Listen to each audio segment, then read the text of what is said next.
قل هو الله أحد الله الصمد لم يلد ولم يولد ولم يكن له كفوا أحد. إن الحمد لله نحمده ونستعينه ونستغفره ونؤمن به ونتوكل عليه ونعوذ بالله من شرور أنفسنا ومن سيئات أعمالنا من يهده الله فلا مضل له ومن يضلل فلا هادي له وأشهد أن لا إله إلا الله وأشهد أن محمدا عبده ورسوله أما بعد فقد قال الله تعالى يا أيها الذين آمنوا اتقوا الله حق تقاته ولا تموتن إلا وأنتم مسلمون. وقال الله تعالى في آية أخرى يا أيها الناس اتقوا ربكم الذي خلقكم من نفس واحدة وخلق منها زوجها وبث منهما رجالا كثيرا ونساء واتقوا الله الذي تساءلون به والأرحام إن الله كان عليكم رقيبا. وقال الله تعالى في آية أخرى يا أيها الذين آمنوا اتقوا الله وقولوا قولا سديدا يصلح لكم أعمالكم ويغفر لكم ذنوبكم ومن يطع الله ورسوله فقد فاز فوزا عظيما. وقال نبينا صلى الله عليه وسلم اللهم صل على محمد وعلى آل محمد كما صليت على إبراهيم وعلى آل إبراهيم إنك حميد مجيد.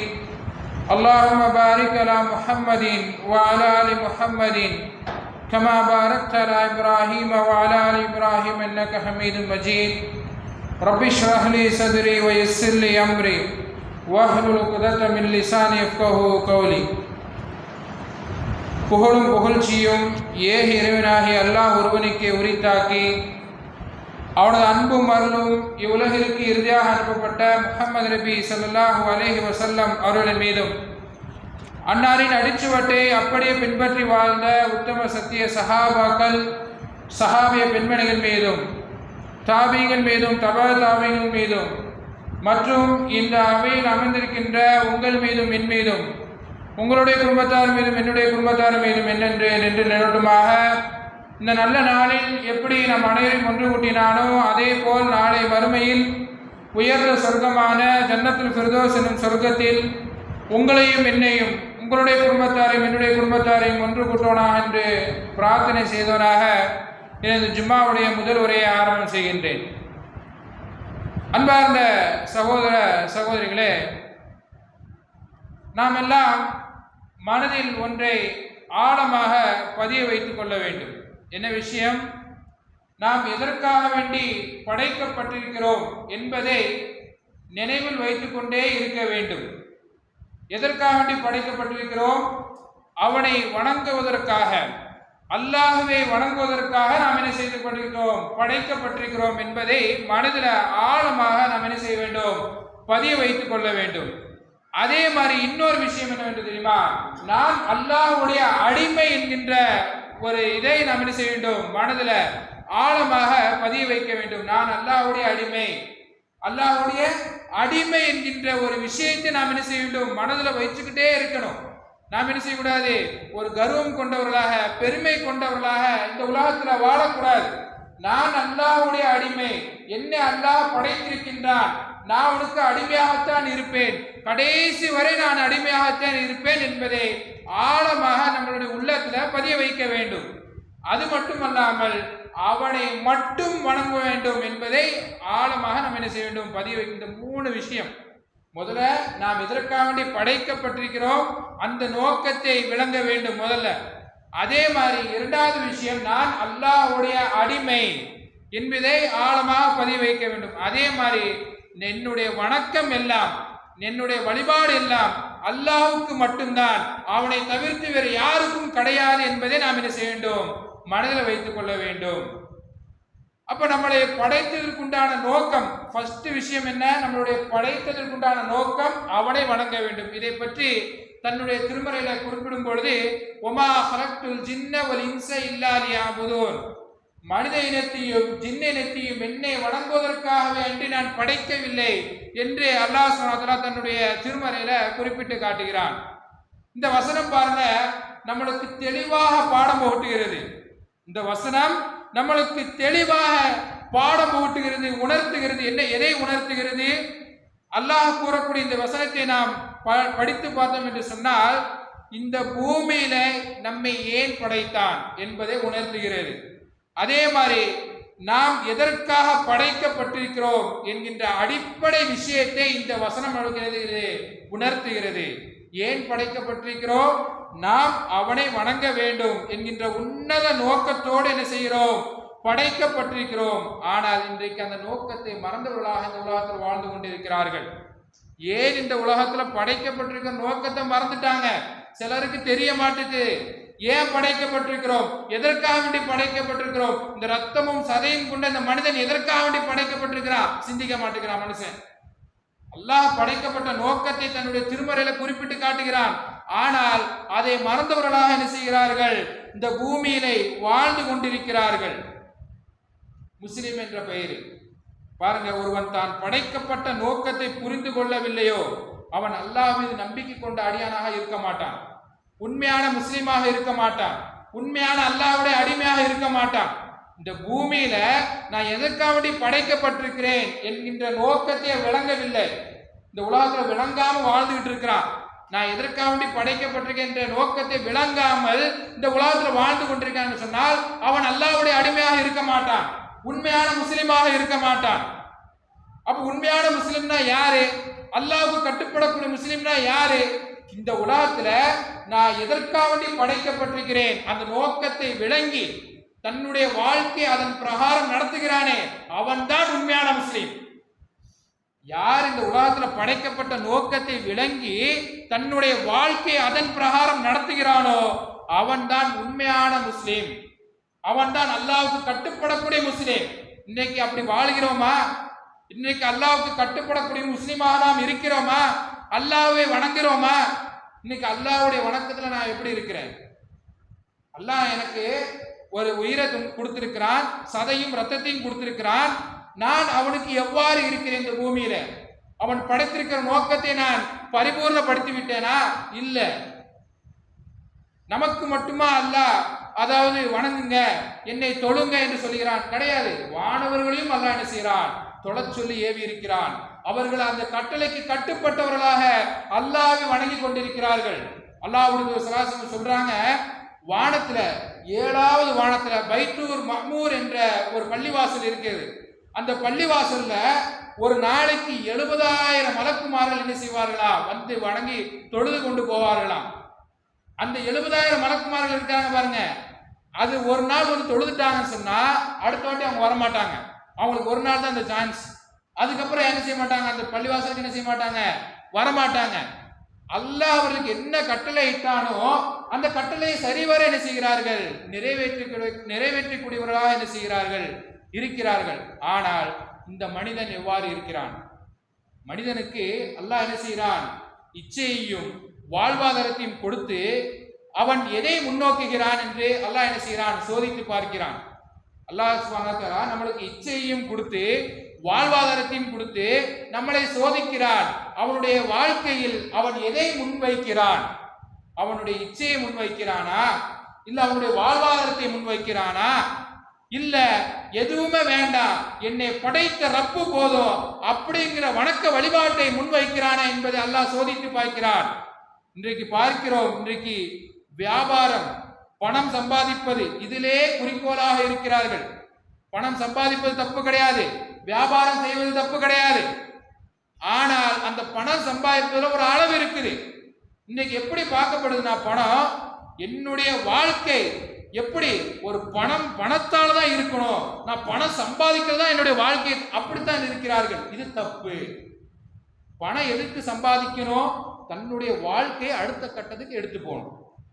நான் வாழ்றேன், எனக்கு சாப்பாடு உண்பதற்கு சாப்பாடு வேணும், என்னுடைய குழந்தை குட்டி நல்ல முறையில் இருக்கணும், அவங்களுக்கு சாப்பாடு வேணும், போடுறதுக்கு ட்ரெஸ் வேணும், இதற்குத்தான் வாழ்வாதாரம். ஆனா இன்றைக்கு எப்படி வாழ்வாதாரம் பார்க்கப்படுது? பொருளாதாரம் வாழ்க்கை முழுக்க என்ன செய்கிறார்கள்? அந்த பொருளாதாரத்திலே கழிக்கிறார்கள்.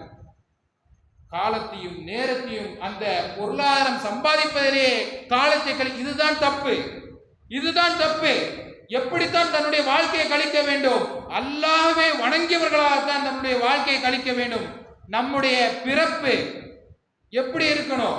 நம்மளுடைய அல்லாஹ் படைத்திருக்கின்றான், நாம் பிறந்து விட்டோம் என்பதற்காக என்ன செய்யக்கூடாது? வாழ்நாள் முழுக்க பொருளாதாரத்தை சம்பாதிப்பதிலே கழிக்க கூடாது. நான் அடுத்த கட்டத்திற்கு நான் என்ன செய்யணும்? என்னுடைய வாழ்க்கையை கொண்டு போவதற்காக தான் பணம். மீது எல்லா வாழ்க்கையும் நான் எப்படித்தான் செலவழிக்கணும்? அல்லாஹ்வை வணங்குவதற்காகத்தான் நாம் என்ன செய்யணும்? தன்னுடைய வாழ்க்கையை செலவழிக்க வேண்டும். அல்லாஹ் வணங்குவதில் தான் நம்மளுடைய நிம்மதி இருக்கணும். இன்னைக்கு நிறைய பேர் சொல்றாங்க, நான் பணம் சம்பாதிப்பதுதான் என்னுடைய நிம்மதி இருக்குது அப்படின்னு சொல்லி கொண்டிருக்கிறார்கள். பணம் சம்பாதிப்பதுதான் என்னுடைய நிம்மதி இருக்குது என்று சொல்லிக் கொண்டிருக்கிறார்கள். கண்டிப்பா கிடையாது. நாம் பணம் சம்பாதிப்பது நம்மளுடைய நிம்மதி கிடையாது. நாம் அளவுக்கு அதிகமா பணம் சம்பாதிப்போம், நிறைய மனுஷனுக்கு நிம்மதி இருக்காது. பொருளாதாரம் நிறைய வச்சிருப்பான், காசு கொட்டோன்னு கொட்டும், ஆனா அவனுக்கு மனசுல நிம்மதியா இருக்காது. அதே மாதிரி வீட்டுல வந்தா எரிஞ்சு விழுவான். மனைவிட்டையும் சரி, பெற்றோர்கள்ட்டையும் சரி என்ன செய்வான்? எரிஞ்சு விழுவான். ஏன்? அவன் அல்லாஹ்வை வணங்கவில்லை, அல்லாஹ்வை ஏறெடுத்து பார்ப்பதில்லை. இதனால தான் அவன் எவ்வளவு சம்பாதிச்சாலும் அவனுடைய வாழ்க்கையில் நிம்மதியே இருக்காது.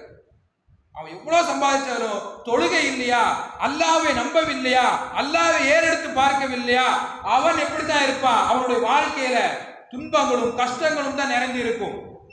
பாருங்க, வீட்டுல முசீபத்தும் கஷ்டங்களும் கொட்டி கிடக்கும். ஏன்? தொழுகை இல்லாது. அவனுடைய வீட்டுல தொழுகை இருக்காது. ஒரு நேரம் தொழுவான், இன்னொரு நேரம் தொழ மாட்டான். இப்படி இருந்துன்னு சொன்னா நம்மளுடைய வீட்டுல கஷ்டங்களும் முசீபத்துகளும் தான் கொட்டி கிடக்கும். ஏன்? அல்லாஹ்வை நம்பல. அவன் பொருளாதாரத்தை நம்பி இருக்கிறான். என்னுடைய பொருளாதாரத்துல தான் என்னுடைய நிம்மதி இருக்குன்னு சொல்லி அவன் நம்பி இருக்கிறான். அதனால தான் வீட்டுல கஷ்டங்கள் கொட்டி கிடக்குது. நாம் தொழுதோம் என்று சொன்னால் நம்மளுக்கு மன நிம்மதி ஏற்படும். அல்லாஹ் சொல்றான், அதையும் சொல்றான், அலா பிதிக்ரில்லாஹி தத்மைஇன்னல் குலூப். அல்லாஹ்வை வணங்குவதில் தான், அல்லாஹ்வை நினைவு கூறுவதில் தான் மனம் நிம்மதி பெறுகின்றது என்று அல்லாஹ் சுப்ஹானஹு வ தஆலா தன்னுடைய திருமறையில குறிப்பிட்டு காட்டுகிறான். அப்ப அல்லாஹ்வை வணங்குவதில் தான் நம்மளுக்கு மன நிம்மதி இருக்குது. பொருளாதாரம் சம்பாதிப்பது நம்மளுக்கு என்ன செய்யல? மன நிம்மதி இல்லை. இன்றைக்கு கடமையான விஷயங்களை என்ன செய்கிறார்கள்? மறுக்கிறார்கள். கடமையான விஷயங்களை மறந்து விட்டு இன்னைக்கு என்ன செய்கிறார்கள்? இஸ்லாத்தின் பெயரால இஸ்லாத்தில் இல்லாத செயல்களை என்ன செய்கிறார்கள்? செய்து கொண்டிருக்கிறார்கள். இஸ்லாத்தினுடைய கடமைகள் அதை மறந்து விட்டாங்க. தொழுகை, நோன்பு, ஜகாத், ஹஜ்ஜி இதெல்லாம் மறந்துட்டாங்க. இஸ்லாத்துல என்னெல்லாம் இல்லையோ அதை பின்பற்றி இருக்கிறாங்க இன்னைக்குள்ள மக்கள். இன்றைக்கு 5 நேர தொழுகை நம் மீது கடமை. 5 நேர தொழுகை நம் மீது கடமை. ஆனா அந்த கடமையை விட்டு இஸ்லாத்துல இல்லாத விஷயங்களை இன்னைக்கு என்ன செய்கிறார்கள்? மனித சமூகம் செய்து கொண்டிருக்கிறது. உதாரணமாக பிறந்த நாள் விழா. இந்த பிறந்த நாள் விழாவை வருடம் என்ன செய்கிறார்கள்? மறக்காம கொண்டாடி கொண்டிருக்கிறார்கள். இதெல்லாம் நம்முடைய சமுதாயத்தில் உள்ள ஒரு நிலைப்பாடா? நம்மளுக்கு ரசூலுல்லாஹ் சொல்லி தந்திருக்காங்களா பிறந்தநாள் விழா கொண்டாடுங்கன்னு சொல்லி? எங்கேயாவது சொல்லி இருக்கிறாங்க பிறந்தநாள் விழா கொண்டாடுங்க என்று சொல்லி? எங்கேயும் சொல்லல. 5 நேர தொழுகையை தொழுங்க என்று ரசூலுல்லாஹ் சொல்லி இருக்கிறாங்க. அதே மாதிரி அல்லாஹ் நிறைய இடத்துல அஸ்ஸலா என்று நிறைய இடத்துல தொழுங்க என்று சொல்லி நிறைய இடத்துல சொல்லி காட்டுகிறான். தொழுகையை நிலைநாட்டுங்கள், ஜகாத்தை கொடுத்து வாருங்கள் என்று நிறைய இடத்துல அல்லாஹ் சுப்ஹானஹு வ தஆலா தன்னுடைய திருமறையில குறிப்பிட்டு காட்டுகிறான். ஆனா இன்றைய மனித சமூகம் அதை மறந்து விட்டு என்ன செய்கிறார்கள்? இன்றைக்கு இஸ்லாத்துல இல்லாத பல விஷயங்களை செய்து கொண்டிருக்கிறார்கள். அதுல ஒண்ணுதான் பிறந்த நாள் விழா கொண்டாடுவது. இதெல்லாம் இஸ்லாத்துக்கு சம்பந்தமே கிடையாது. இதெல்லாம் மாற்றாருடைய கலாச்சாரம். அதுக்கு கேக் என்ன, புது ட்ரெஸ் என்ன, இப்படி அதே மாதிரி உற்றார் உறவினர்களை கூட்டி அதுக்கு விருந்து வச்சு இதெல்லாம் மாற்றாருடைய கலாச்சாரத்தை அப்படியே பின்பற்றுகிறார்கள். ரசூலுல்லாஹ் சொன்னாங்க, யார் மாற்றாருடைய கலாச்சாரத்தை பின்பற்றுகிறார்களோ அவர்கள் நம்மை சார்ந்தவர்கள் அல்ல என்று ரசூல் ஸல்லல்லாஹு அலைஹி வஸல்லம் சொல்லி இருக்கிறார்கள். அதே மாதிரி எவன் தொழவில்லையோ, தொழுகையை வீணடித்து விட்டானோ அவனுக்கு எந்த உறவும் அவனுக்கு என்ன செய்யக்கூடாது? துணை போகக்கூடாது. எந்த உறவும். அவன் இஸ்லாத்தை விட்டு வெளியேறிவிட்டான். ஒருவன் தொழுகை வீணாக கழித்தான் என்று சொன்னால் அவன் இஸ்லாத்தை விட்டு வெளியே போய்விட்டான். அவனுக்கு இஸ்லாம் என்று ஒரு சொந்த உறவு என்ன செய்யாது? கிடைக்காது. அவன் முஸ்லீம் என்ற ஒரு விஷயத்திலிருந்து என்ன செய்துவிட்டான்? வெளியேறிவிட்டான். வேண்டும் என்றே அவன் விடுகிறான். தொழுதா நன்மை கிடைக்கும், அல்லாஹ் வணங்கணும் என்று அவனுக்கு நல்லா புரியுது. ஆனா அவன் தொழல, 5 நேர தொழுகைக்கு வர மாட்டேங்கிறான். அப்ப அவன் யாரு? தெரிஞ்ச ஒருத்தன் தொழுகையை விடுறான்னு சொன்னா அப்ப அவன் யாரு? அவன் இஸ்லாத்தை விட்டு வெளியேறி விட்டான். அப்ப நாம் என்ன செய்ய வேண்டும்? இதுல நாம் ஜாக்கிரதையாக இருக்க வேண்டும், கவனமாக இருக்க வேண்டும். நம்மளை படைத்தவருடைய நோக்கத்தை நாம் என்ன செய்ய வேண்டும்? ஆழமாக பதிய வைக்க வேண்டும். என்னை படைத்தவருடைய நோக்கம் அவனை நான் வணங்கணும், அவனை மட்டும் வணங்கணும், அவனை தவிர்த்து வேறு யாரையும் நாம் என்ன செய்யக்கூடாது? வணங்கக்கூடாது என்று நாம் என்ன செய்ய வேண்டும்? மனதுக்குள்ள ஆழமாக என்ன செய்ய வேண்டும்? பதிய வைக்க வேண்டும். இன்றைக்கு சர்வ சாதாரணமாக தொழுகையை நாம் விடக்கூடியவர்களாக இருக்கிறோம். இந்த தொழுகையை தொழுதா எவ்வளோ நன்மைகள் இருக்குது, எவ்வளோ நன்மைகள் இருக்கு. நம்மளுடைய பாவத்திற்கு பரிகாரமாக இந்த தொழுகை அமைகிறது. ரசூல் ஸல்லல்லாஹு அலைஹி வஸல்லம் சொல்கிறார்கள், ஒருவருடைய வீட்டில் முன்னாடி ஆறு ஓடிக்கொண்டிருக்கிறது. இந்த ஆற்றுல ஒரு மனிதர் 5 நேரம் என்ன செய்கிறார்? குளிக்கிறார். இவருடைய உடம்புல ஏதாவது அழுக்கு எஞ்சி இருக்குமா, அழுக்கு இருக்குமா என்று சஹாபாக்கள் ரசூல் ஸல்லல்லாஹு அலைஹி வஸல்லம் கேட்கும் பொழுது ரசூல் ஸல்லல்லாஹு அலைஹி வஸல்லம் சொல்கிறார்கள், யா ரசூலல்லாஹ், எந்த அழுக்கும் இருக்காது, அவர் தூய்மையானவராக மாறிவிடுவார். அதே மாதிரிதான் ஒருவன் 5 நேர தொழுகையை தொழுதால் அவனுக்கு என்ன செய்யாது? பாவங்கள்லாம் இருக்காது, பாவங்கள்லாம் மன்னிக்கப்படும் என்று ரசூல் ஸல்லல்லாஹு அலைஹி வஸல்லம் சொல்கிறார்கள். அப்ப தொழுகை என்பது பாவத்திற்கு இன்றைக்கு மக்கள் பாவம் செய்யக்கூடியவர்களாக இருக்கிறார். அந்த பாவத்திற்கு பரிகாரமாக அந்த தொழுகை இருக்கிறது. ஆனால் அந்த தொழுகையின் பக்கம் நம்ம நெருங்குகிறோமா? நெருங்குவது கிடையாது. அதே மாதிரி இந்த தொழுகை மானக்கேடான விஷயத்திலிருந்து நம்ம பாதுகாக்கிறது, மானக்கேடான விஷயத்திலிருந்து பாதுகாக்கிறது. இன்ன ஸலாத்த தன்ஹா அனில் ஃபஹ்ஷாஇ வல் முன்கர். இந்த தொழுகை இருக்கு பாருங்க, இது மானக்கேடான விஷயத்திலிருந்து, அருவருக்கத்தக்க விஷயங்களிலிருந்து இந்த தொழுகை என்ன செய்யுது? நம்மளை பாதுகாக்கிறது. இன்றைக்கு தொழாதவன் தான் என்ன செய்யறான்? வட்டி வாங்குறான். இன்றைக்கு தொழுகையின் பக்கம் ஈடுபாடு இல்லாதவன், தொழுகையில இஹ்லாஸோடு தொழாதவன், அவன் தான் வட்டி வாங்கி திங்கிறான் இன்றைக்கு. அதே மாதிரி குடிக்கு அடிமையாக கிடக்கிறான் தொழாதவன், அல்லாஹ்வை நினைவு கூறாதவன், அல்லாஹ்வை மறந்தவன். அப்ப அல்லாஹ்வை வணங்கணும் சொன்னா, அதோ இஹ்லாஸான அடிப்படையில் அவனை வணங்கணும் சொன்னா, அந்த மானக்கேடான விஷயத்தின் பக்கம் நம்ம என்ன செய்ய மாட்டோம்? நெருங்க மாட்டோம். இன்றைக்கு இது இல்லாததின் காரணமாகத்தான் வட்டி வாங்கி என்ன செய்கிறான்? அப்ப தின்னு கொண்டு இருக்கிறான்.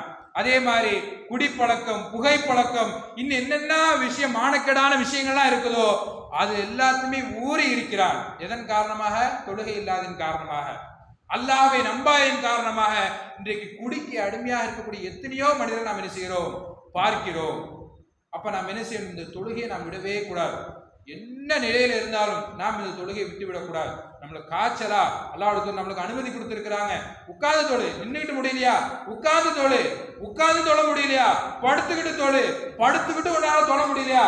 சைகையாவது செஞ்சு தொழுதுருப்பா. இந்த தொழுகைக்கு அவ்வளவு முக்கியத்துவம் கொடுத்திருக்கிறார்கள். தொழுகைக்கு அவ்வளவு முக்கியத்துவம். தொழுகைக்கு விடுவதற்கு எந்த ஒரு காரணம் சொல்லக்கூடாது. தொழுகை விடுவதற்கு எந்த ஒரு காரணமும் சொல்லக்கூடாது. அப்போ நாம் என்ன செய்ய வேண்டும்? எந்த நிலையில் இருந்தாலும் நாம் என்ன செய்ய வேண்டும்? தொழுகை வேண்டும். பிரயாணத்திலிருந்தா தொழுகை சுருக்கியாவது என்ன செஞ்சிடு தொழுகிற என்பது நம்மளுக்கு அனுமதி அளிக்கப்பட்டிருக்கிறது. இன்றைக்கு நாம் அதை தொழுகிறோமா? பிரயாணத்திலிருந்தா தொழுகையை மறந்து விடுகிறோம், பிரயாணத்திலிருந்தா தொழுகையை மறந்து விடுகிறோம். இன்றைக்கு நம்மளுடைய நிலைப்பாடு அப்படித்தான் இருக்குது. நம்மளுடைய பாவத்திற்கு பரிகாரமே நம்மளுடைய தொழுகை தான்.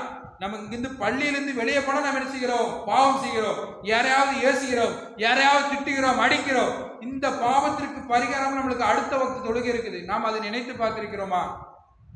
அப்ப நாம் என்ன செய்யணும்? இந்த தொழுகையிலே சரிவர நாம் என்ன செய்ய வேண்டும்? தொழ வேண்டும். அதே மாதிரி பாவங்களுக்கு எல்லாம் இந்த தொழுகை ஒரு பரிகாரம். பாருங்க, நபி ஸல்லல்லாஹு அலைஹி வஸல்லம் சொல்கிறார்கள், யார் வீட்டிலிருந்து ஒழுவை பரிபூர்ணமாக செய்து, ஒழுவை பரிபூர்ணமாக செய்து 2 ரக்காயத் யார் தொழுகிறாரோ அவர் முன் சென்ற பாவங்கள், அதாவது பெரும் பாவங்கள் செய்யாத வரை, பெரும்பாவங்களுக்கு தொழுகை பரிகாரமாக அமையாது. பெரும்பாவங்களுக்கு தொழுகை என்ன செய்யாது? பரிகாரமாக அமையாது. ஆனா சிறு சிறு பாவங்களுக்கு பரிகாரமாக அமையும். யார் ஒழு செய்து, அங்க தூய்மை செய்து, தூய்மையான முறையில, அழகான முறையில, எந்த ஒரு இடத்திலும் தண்ணீர் நிலை இல்லாமல், அதாவது எல்லா பக்கமும் நினைஞ்சிருக்கணும், பரிபூர்ணமாக யார் ஒழு செய்து 2 ரக்காய் தொழுகிறாரோ அவர் முன் சென்ற சிறு பாவங்கள் என்ன செய்யப்படுகிறது? மன்னிக்கப்படுகிறது.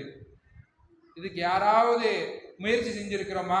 யாராவது முயற்சி செஞ்சிருக்கிறோமா? நாம் இந்த தொழுகை எப்படா, இது 2 ரக்காய், என்ன ரக்காய்? சுன்னத்தானா தான், சுன்னத்தான தொழுகை தான் ரசூலுல்லாஹ் சொன்னாங்க. சுன்னத்தான தொழுகைக்கு நம்மளுடைய முன் பாவங்கள் மன்னிக்கப்படுகிறது. அப்ப நம்ம ஃபர்லு தொழுதோம்னா நம்மளுடைய பாவங்கள் மன்னிக்கப்படாம இருக்குமா?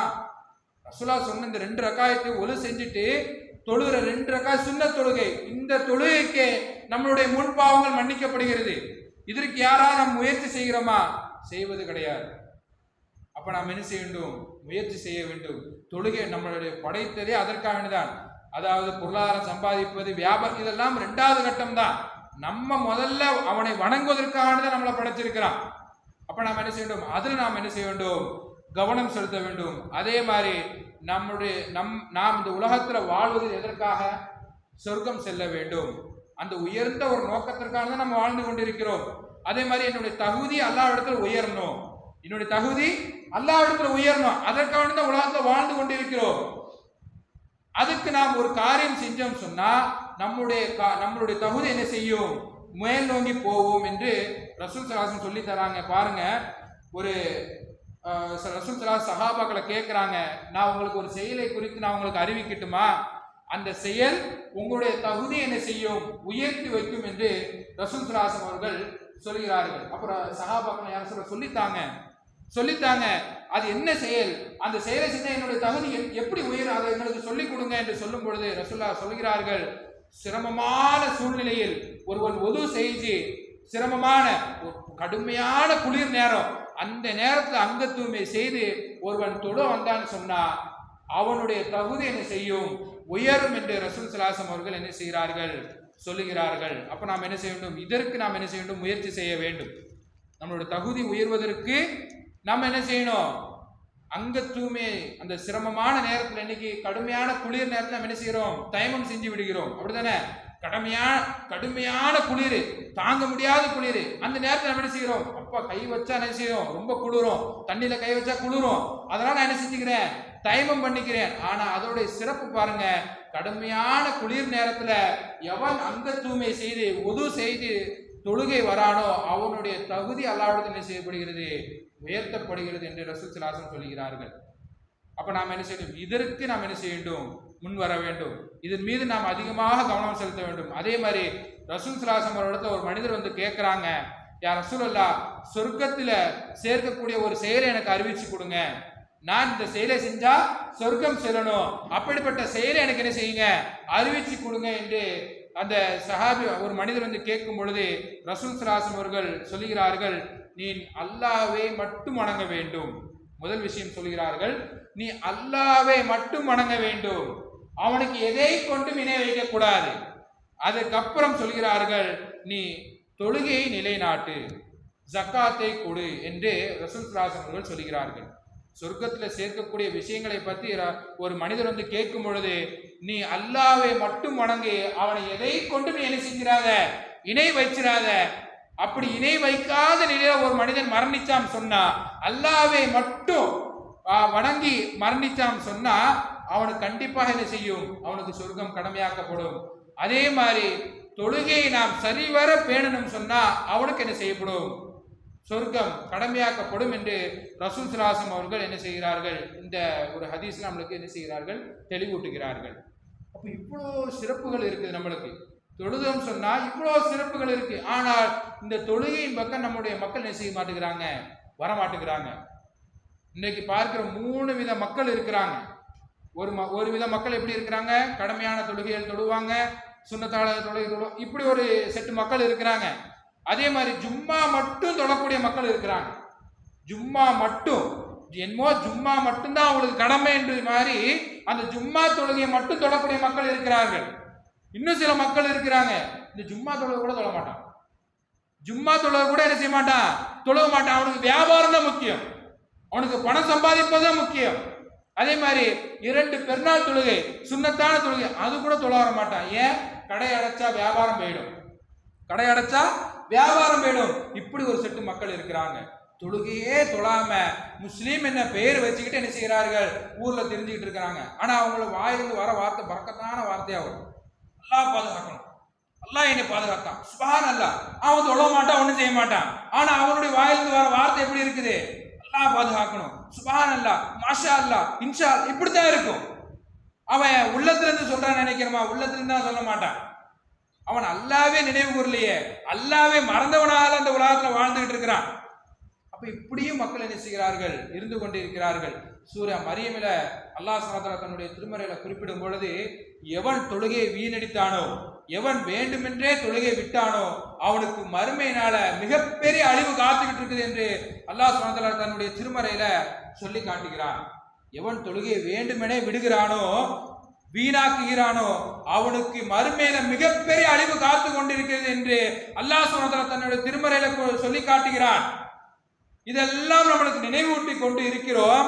இதெல்லாம் காதுல வாங்கி கொண்டும் சில மனிதர் என்ன செய்கிறார்கள், தொழாமல் வீணான விஷயங்களில் ஈடுபட்டு கொண்டிருக்கிறார்கள். அல்லாஹ் அவர்கள் எல்லாம் பாதுகாக்க வேண்டும். இன்னைக்கு சர்வசாதாரணமாக தொழுகை விடுகிறோம், ஆனா நாளைக்கு மறுமையில மிகப்பெரிய ஒரு கை சேதத்துல நம்மளை கொண்டு விட்டுவிடும். மறுமையில புலம்பக்கூடிய ஒரு நிலைமை நம்மளுக்கு ஏற்பட்டு விடும். அதனால நம்மளை எதற்காக படைத்திருக்கின்றானோ அந்த நோக்கத்தை விளங்கி நம்ம என்ன செய்ய வேண்டும், இந்த உலகத்துல வாழ வேண்டும். அப்படி நம்மளுடைய வாழ்க்கையை மாற்ற வேண்டும். நம்மளை எதற்கு படைச்சிருக்கிறான், அவனை வணங்குவதற்கு. அப்படி நம்மளுடைய வாழ்க்கையை மாற்றிக்கொள்ள வேண்டும். அல்லாஹ்வுக்கு முழுமையாக கட்டுப்படக்கூடிய மக்களாக நாம் வாழ வேண்டும். அல்லாஹ்வை மட்டும் வணங்கக்கூடிய மக்களாக நாம் என்ன செய்ய வேண்டும், இருக்க வேண்டும். அல்லாஹ்வை தவிர்த்து விட்டு மீது எந்த ஒரு மக்களையும் நம்ம என்ன செய்யக்கூடாது, அழைக்கக்கூடாது. இன்றைக்கு மக்களை அழைத்துக் கொண்டிருக்கிறார்கள். தொழுகையை விட மேலானது என்னது, கபூர்ல போய் வணங்குவது. இன்றைக்கு அப்படிதான் மனிதன் நினைச்சுக்கிட்டு இருக்கிறான். நாம் இங்கு தொழுகைக்கு அழைப்பு கொடுத்து கொண்டிருக்கிறோம். ஹய்யா அலஸ்ஸலா, ஹய்யா அலல் ஃபலாஹ் என்று என்ன செய்கிறோம், தொழுகையின் பக்கம் அழைப்பு கொடுத்து கொண்டிருக்கிறோம். ஆனா இன்னைக்குள்ள மக்கள் என்ன செய்கிறார்கள், கந்திரி விழாவில் கொடிக்கட்டு எடுத்துக்கிட்டு என்ன செய்கிறார்கள், தொழுகையை மறந்து விடுகிறார்கள். இன்னைக்கு இஸ்லாத்துல இல்லாத பல விஷயங்களை என்ன செய்கிறார்கள், செய்து கொண்டிருக்கிறார். இஸ்லாத்தினுடைய கடமைகளை மறந்து விட்டார்கள்.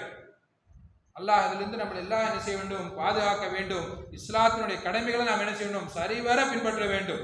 அல்லாஹ்வை மட்டும் வணங்க வேண்டும். அவனை தவிர்த்து வேறு யாரையும் நம்ம என்ன செய்யக்கூடாது, வணங்கக்கூடாது. அப்படி நாம் அவனை தவிர்த்து வேறு யாராவது வணங்கிய நிலையில நாம் மரணிச்சோம் சொன்னா கண்டிப்பாக அவன் நிரந்தரமாக தங்கக்கூடிய இடம் என்னது, நரகம்தான். அவன் கண்டிப்பாக நிரந்தரமாக தங்கக்கூடிய இடம் நரகம்.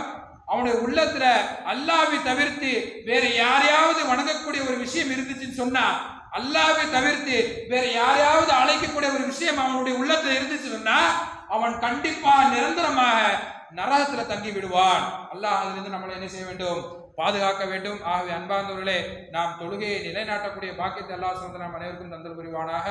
வாஹித் அல்ஹம்துலில்லாஹி ரப்பில் ஆலமீன்.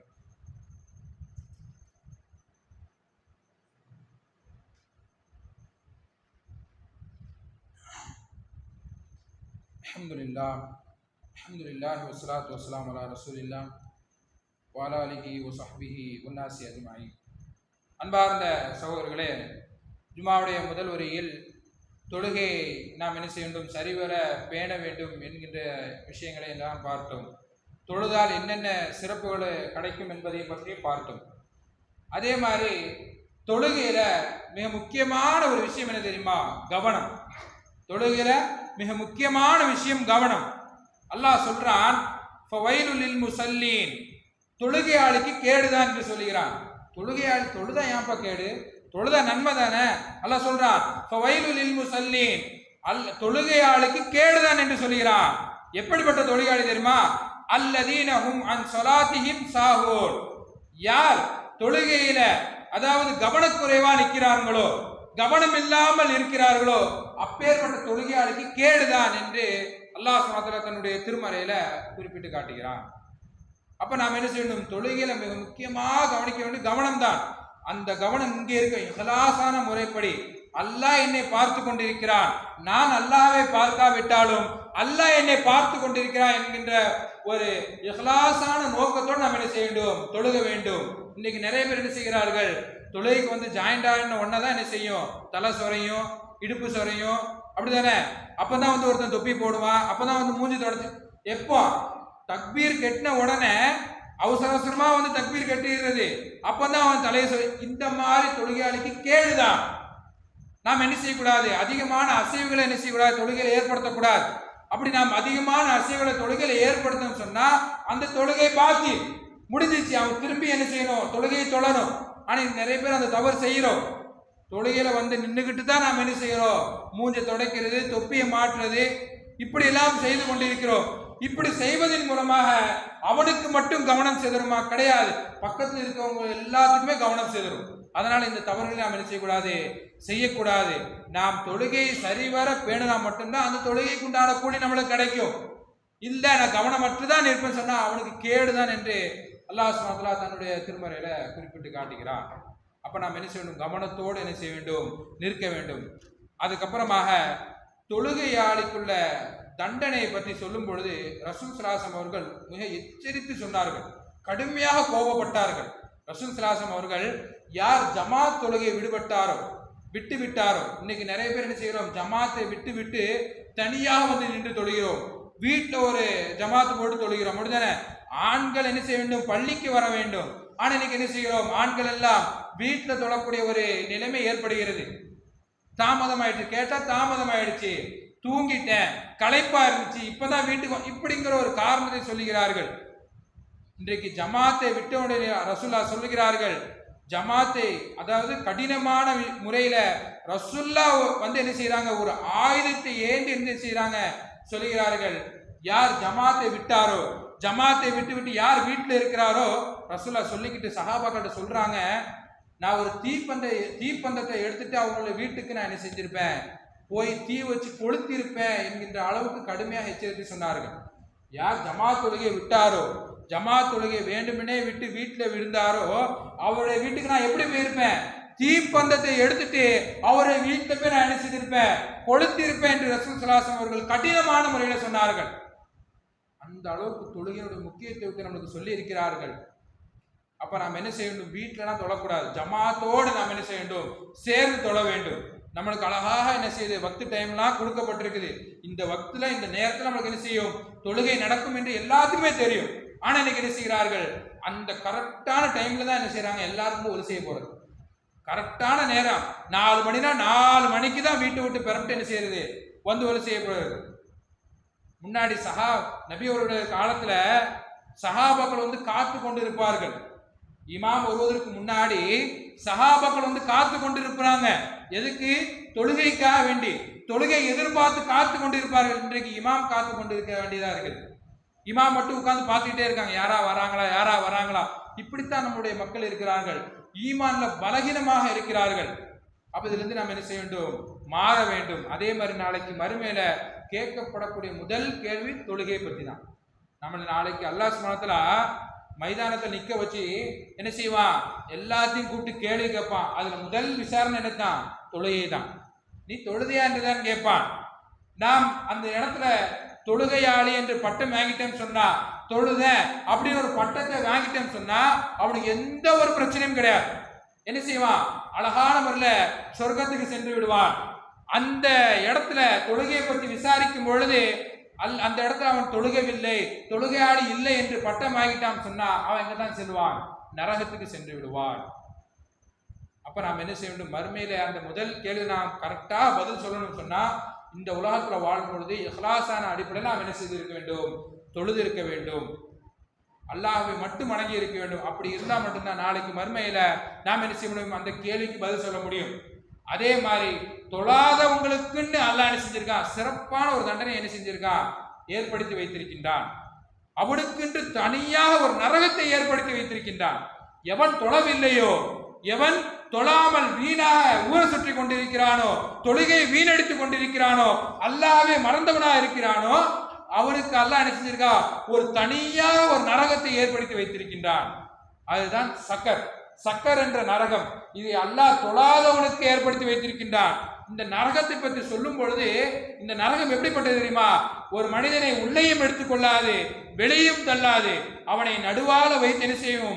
அமுக்கி கொண்டு இருக்கும், அமுக்கி வேதனைப்படுத்திக் கொண்டு இருக்கும். அவன் வேதனையில கதறுவான், துடிப்பான். அவன் அப்படி வேதனையில் அவனுடைய உடல் கருகி விட்டாலும் அவனுக்கு புதிதாக தோல் கொடுக்கப்பட்டு திரும்பியும் அவனுக்கு என்ன செய்யப்படும்? தண்டனை கொடுக்கப்பட்டு கொண்டிருக்கும். அல்லாஹ் நம்மளை அதுல இருந்து பாதுகாக்க வேண்டும். தொழுகை இல்லாதவங்களுக்காக அல்லாஹ் அந்த சக்கர் என்ற நரகத்தை என்ன செய்து கொண்டிருக்கிறான்? ஏற்படுத்தி வைத்திருக்கின்றான். அந்த நரகத்தில் நாம் பாதுகாப்பு பெற வேண்டும் என்று சொன்னால் கண்டிப்பாக இந்த 5 நேர தொழுகை நம் மீது கடமை. அப்ப நாம் என்ன செய்ய வேண்டும்? இதை சரிவர என்ன செய்ய வேண்டும்? பேணி தொழ வேண்டும். எவனுக்கு தான் தொழுவ கடமை இல்லை? பைத்தியக்காரனுக்கு தொழுவ கடமை இல்லை. சின்ன பிள்ளைக்கு தொழுக கடமை இல்லை, மாதவிடாய் பெண்களுக்கு தொழுக கடமை இல்லை, இஸ்லாம் அல்லாதவன் காஃபிருக்கு தொழுகை கடமை கிடையாது, இவங்களுக்கு தான் தொழுகை கடமை கிடையாது. அப்ப எவன் தொழவில்லையோ இந்த விஷயத்துல ஏதாவது ஒண்ணுதான் இருக்கணும். ஒண்ணு பைத்தியக்காரனா இருக்கணும், எவன் தொழாம ஊர் சுத்திக்கிட்டு இருக்கிறானோ அவன் ஒண்ணு பைத்தியக்காரனா இருக்கணும், இல்ல சின்ன குழந்தையா இருக்கணும், இல்ல மாதவிடா ஏற்பட்ட பெண்ணாக இருக்கணும், இல்ல காஃபிராக இருக்கணும், முஸ்லீம் அல்லாதவனாக இருக்கணும். இவனுக்குத்தான் தொழுகை கடமை இல்லை. அப்ப நாம் என்ன செய்ய வேண்டும்? நாம் எல்லா நிலையிலையும் நாம் என்ன செய்ய வேண்டும்? இவங்களுக்கு மட்டும்தான் தொழுகை கடமை கிடையாது, இது எல்லாருக்குமே தொழுகை கடமை.